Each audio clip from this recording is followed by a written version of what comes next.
தசரதருக்கு ஏன் 4 பிள்ளைகள்? தசரதன் ஒரு பிள்ளையை வேண்டினார். ஆனால் அவருக்கு 4 பிள்ளைகள் பிறந்தன. இது ஏன் என்று உங்களுக்கு தெரியுமா? தர்மம் 4 வகைப்படும். அதில் முதலாவது சாமானிய தர்மம். பிள்ளைகள் பெற்றோரிடம் எப்படி நடந்து கொள்ள வேண்டும்,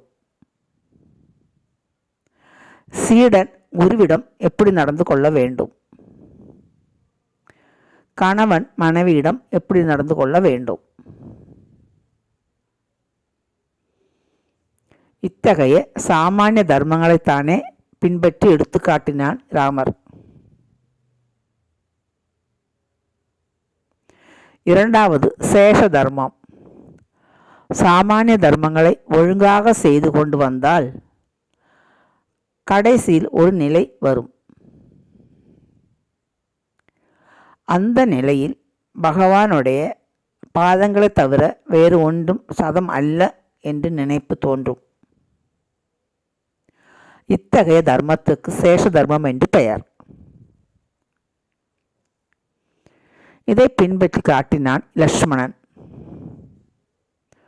மூன்றாவது விசேஷ தர்மம்.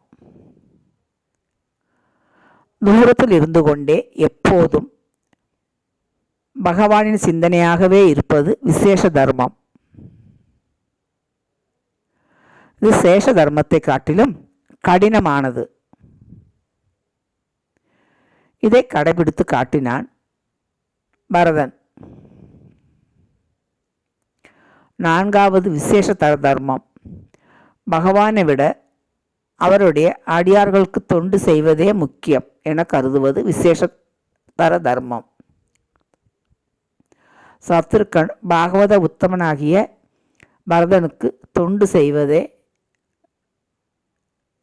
செய்தே கரையேறிவிட்டான். ஆக இந்த 4 தர்மங்களையும் ராமாவதாரத்தில் 4 புத்திரர்கள் மூலம் உலகுக்கு எடுத்து காட்டவே தசரதருக்கு 4 குழந்தைகள் பிறந்தன. இந்த வீடியோ பார்க்கும் அன்பு உறவுகள் எல்லோருக்கும் ஷேர் செய்யுங்க, லைக் பண்ணுங்க, சப்ஸ்கிரைப் பண்ணுங்க.